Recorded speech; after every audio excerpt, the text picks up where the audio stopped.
Hey guys, welcome back to some more AFK Arena. Today we're over on the YouTube account and we're going to go through and we're going to break down the factions with the 5 best heroes, starting with our Lightbearers, guys. Now this is something we actually did quite a while ago, and I'm going to go them from the best, the highest tier hero, all the way down to the 5th. So the top 5 within each faction. Also going to break down the builds. So that is a lot of question that I get. I was trying to figure out how to do this with so many heroes, guys. We have 146 heroes, I believe, with the addition of Robin Hood, 147 with the addition of Shamira. So number one, guys, within the Lightbearer faction is Palmer. Now, tier lists, of course, can be super subjective, but looking at Palmer, guys, the optimal build where you want to get him to is a 309. What I mean by a 309 is a plus 30 signature item. This is a pretty decent game changer. He can pray again in 10 seconds. If the prayer ends and it is not maxed out yet, this is going to give him the ability to pray. Now, when it comes to the 309, the 9, of course, is the furniture, guys. When Palmer is praying, the excessive energy he accrues will be saved, which is good. And then the sacred scripture will cast automatically when Palmer prays or uses his ultimate. So that is right, guys. This will cast his ability automatically. Now, when it comes to the engraving, this is an E44. You can see I haven't built out a 36. You can do a 36. You can do a 44, depending on the build that you're looking at.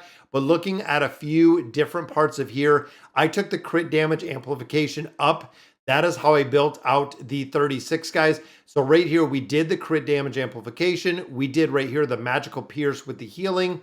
Looking at the defensive nodes, we did not do. So the physical resistance and the tenacity with the crit block resistance, the received healing, those nodes we did not do, guys. But looking at the rest of them, that is what we built out to get him to the 36. So we put 3 points into, again, the crit damage amplification. We put the 3 points in there, and those are the 2 keys that we built. Now, if you wanted to take them up a little bit higher, you could go in here and do the crit and the haste, which is, of course, going to give them the ability to build out a little bit further. Now, looking how many essence we do have in here, I'm going to build them up a little bit further. So again, the crit, but the big thing with this node, guys, is the haste.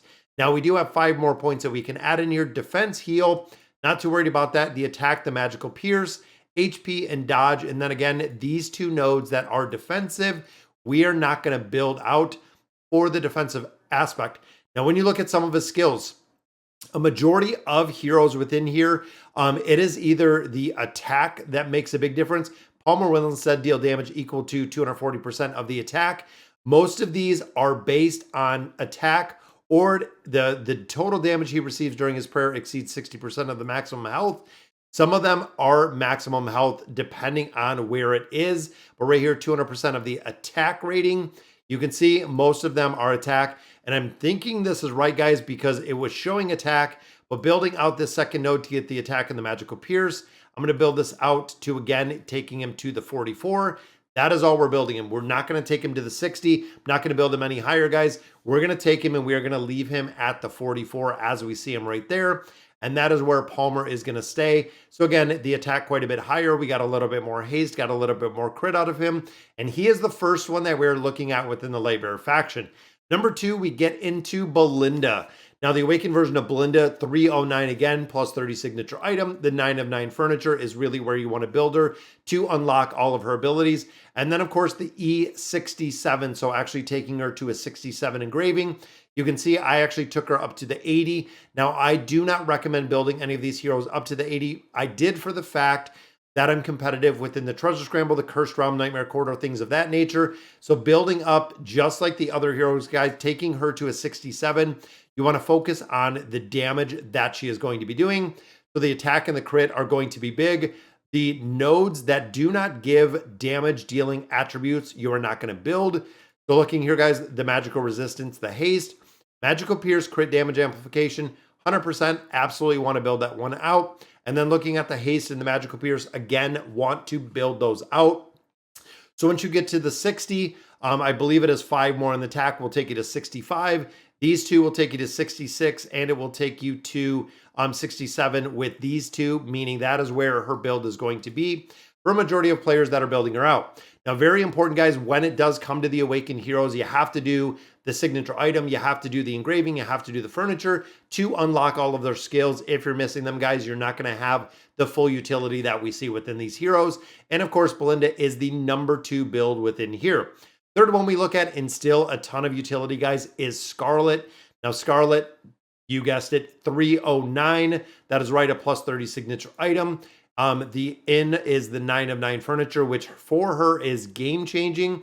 But also remember, guys, Belinda and Scarlet are damage dealers. Now, looking at the engraving, you want to take the engraving to a 67, which is what I have it here. Very similar to what we have with the Awakened version of Belinda. You're actually going to build up the attack node in there, and then you're going to build up the magical pierce, the attack speed, the insight, and the crit damage amplification. Rest of these nodes, which are defensive, you are not going to build. Taking her to the 67 again is kind of ideal because you get a lot more attack, magical pierce, and then you do get more magical pierce over here, making her a very, very tough hero. Now, a lot of players still use her in a ton of different game modes, still has a ton of utility if you don't have all of the heroes built within the AFK arena, but there are still burst comps where she is being super effective, which makes her as the number 3, guys. Now, looking at the next one, this is kind of debatable, but my next one, number 4, is coming in at Jerome. The reason being, we are seeing Jerome now used in a lot of different areas. We're seeing him in the Cursed Realm, the Nightmare Corridor. We're seeing him also in the Treasure Scramble, also the Lightbearer Tower. Now, he does buff up Lightbearers. Now, he needs a plus 30 signature item like you see right here. 9 of 9 furniture, but his engraving is significantly lower, just building him up to the 36, which focuses on the haste and the crit damage amplification that he does have. Not a real big reason to take him any further. I do need to get the engraving on him with a couple more copies.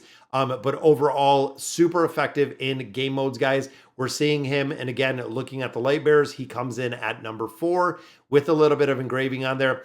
And the final one we're looking at, again, a little bit debatable, but we are going in with Rosaline.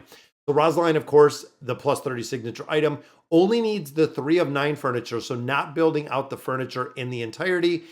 This doesn't have a huge damage effect, doesn't have a huge effect really at all, unless, again, you're really min-maxing, trying to get the furniture to pass on some of the bonus in there. And then with the engraving, she actually goes to a 33. Right now, we have her at a 9, so again, not super effective with the hero as we have her today, but definitely could take her a little bit higher. Now, we have more than enough in here to actually build her up. Big reason for this, guys, is again, when you're looking at the abilities that she possesses, she transfers part of her abilities onto the other target, or the target that she's essentially following, which is the reason why she is super effective, guys. Because you can see the plus 30 signature item, the crit rating and dodge will be transferred over. So when you look at the engraving, and you guessed it, guys, right down here, when you're looking at the crit aspect of it, again, taking her to a 33 is going to make a big difference. Rest of these are pretty much defensive. You could do the attack to buff it up a little bit, but overall, I want her to pass on this crit. And of course, the Magic Pierce is going to give her a little bit more effectiveness in there. Now, you could go in for the haste, but the haste and the heal, again, this could make a big difference.